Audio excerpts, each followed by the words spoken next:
J'ai commencé la danse tahitienne lorsque j'avais 3 ans. D'abord en découvrant tout simplement auprès de ma famille, ma maman, ou en voyant quelques spectacles. Je faisais quelques pas de danse, puis progressivement, j'ai intégré une école de danse, puis une deuxième, puis une troisième, ce qui m'a permis de découvrir plusieurs styles différents, tels que celui de Thierry Trompette, Michael Foster, ou encore le conservatoire, puisque j'intègre le conservatoire à l'âge de 7 ans et j'y passe quand même plus de 10 ans. Le Ori Tahiti, pour moi, c'est une danse magnifique. C'est la plus belle danse du monde, bien évidemment. C'est une pratique culturelle. C'est rattaché donc à nos traditions ici à Tahiti, à toute cette part culturelle très importante. C'est aussi un sport parce que c'est une discipline qui est très physique, qui demande beaucoup d'endurance, du cardio, une force musculaire importante. C'est un moyen d'expression qui permet à beaucoup de femmes de s'épanouir, de faire la paix avec son corps, d'apprendre à s'accepter, d'apprendre à être féminine et même être un peu plus dans la séduction, de prendre le temps pour soi.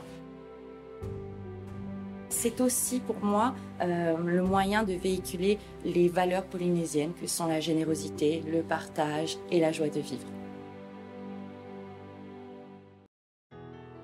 J'ai commencé à danser ma tati Tumata Robinson me dit que c'était quand j'étais toute petite, que j'avais 3 ans que j'étais sur la plage. J'ai pas vraiment de premiers souvenirs, j'ai toujours dansé. Le Tahiti, c'est vraiment une forme de cohésion sociale. C'est pour être entre soi, c'est l'esprit de communauté, l'esprit de famille. Et ça, je trouve qu'à Tahiti, ils l'ont vachement.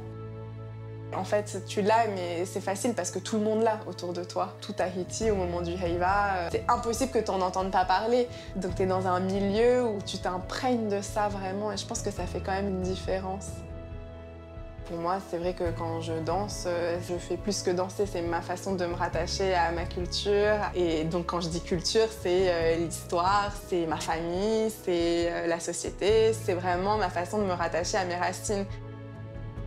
Et quand je danse, je pense que déjà, il y a beaucoup de ça dedans. Ce qui veut dire que j'essaye aussi de, par exemple, je vais prendre l'exemple de la Parima, mais je choisis toujours des chansons que j'aime, que j'adore, qui me parlent. En fait, je crois que la danse, ça devient qui tu es. Moi, je suis très féministe aussi, et je pense que c'est quelque chose que j'apporte beaucoup dans ma danse, parce que du coup, quand je danse, quand je fais des OTA, j'aime par exemple cette esthétique très guerrière, avec beaucoup de force, beaucoup de résilience, beaucoup d'émotion.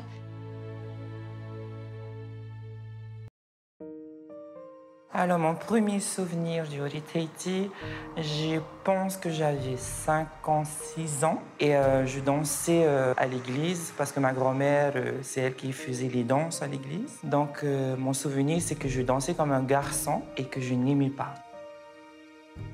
Après, j'ai commencé à faire des danses dans les petits quartiers. J'habitais Fa'a, donc j'avais des petits concours qui étaient faits pour la commune. J'ai commencé vers 9 ans, 10 ans avec Michael Foster, qui est une grande dame de la danse. J'ai commencé avec elle en tant que danseur garçon, mais elle voyait mon évolution et elle sentait que j'allais devenir une fille. Donc elle me laissait agir et imaginer toute ma chorégraphie, ma danse, ma gestuelle, mes pas. Moi, depuis petite, j'aimais la danse. Donc j'aimais beaucoup tout ce qui était élégant, la douceur, les mots forts, les mots clés du Ori Tahiti. Pour moi, c'était important de faire passer un message parce qu'en étant différente, en étant une transsexuelle, je peux le dire, j'ai voulu, à travers la danse, montrer au peuple polynésien que nous existons toujours. Pour moi, le Ori Tahiti, c'est un message et un partage. Le Ori Tahiti, pour moi, ce sont des mots, des pas, de la gestuelle qui fait parler l'être humain, que ce soit toi ou celui qui est en face de toi.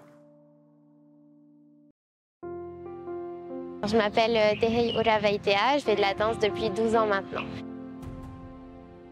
Le souvenir le plus lointain que j'ai, ça doit être celui du premier Heiva auquel j'ai assisté, donc c'était en 2011 et c'était celui de Tahiti Ora. J'ai commencé la danse à l'âge de 3 ans et demi avec Tumata Robinson. J'ai eu la chance de pouvoir apprendre aux côtés de danseuses très talentueuses comme Poirava, Reina, Mira, Lehia. Ensuite, à l'âge de 10 ans, j'ai intégré l'école de danse Oriatea de Veirani Drost. Et depuis cette année, je danse avec Poirava à l'école Manohiva. Et par la suite, j'ai commencé à faire 2 à 3 heures de danse par jour. Tous les galas sont des souvenirs très agréables, mais je pense que si je devais en choisir un, ce serait une compétition du Ori Tahiti Nui Solo Competition à laquelle j'ai participé. Le Ori Tahiti, c'est plus qu'un sport, c'est vraiment une passion, c'est quelque chose qu'on vit. Quand on danse, on le vit vraiment à fond. C'est un moment où on est en phase et en paix avec soi-même et pendant lequel on peut oublier tous les problèmes qu'on a.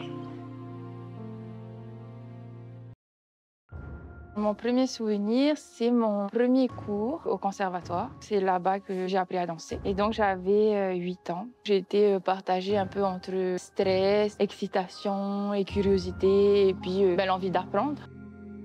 Mon premier heiva, j'avais 15 ans. Et donc, depuis là, j'ai fait tous les heivas qui ont suivi. Les hura tapairu aussi. J'ai fait aussi des voyages à l'étranger où j'ai été jury de compétition, où j'ai donné des cours de danse aussi. Et donc, Japon, Mexique, États-Unis.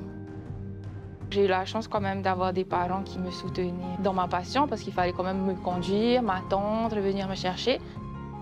Le Ori Tahiti, déjà, c'est un sport. Parce que c'est physique quand même. Nous, on fait des spectacles de 1 heure, des fois plus. Après, il y a l'aspect culturel, parce que tu danses quelque chose qui a du sens. Tu apprends des légendes, tu apprends des mythes. Et puis après, il y a l'aspect partage, parce que tu danses pas toute seule. Tu danses pour être vue. Tu danses pour partager quelque chose. Tu te crées à chaque fois une nouvelle famille, de nouveaux amis. Et puis la danse, ça peut être des personnes aussi, des personnes qui t'ont marqué, qui t'ont appris. Je serai toujours reconnaissante envers mes professeurs, Mamie Louise et Vanina au conservatoire. Et pour moi, c'est elles qui représentent la danse.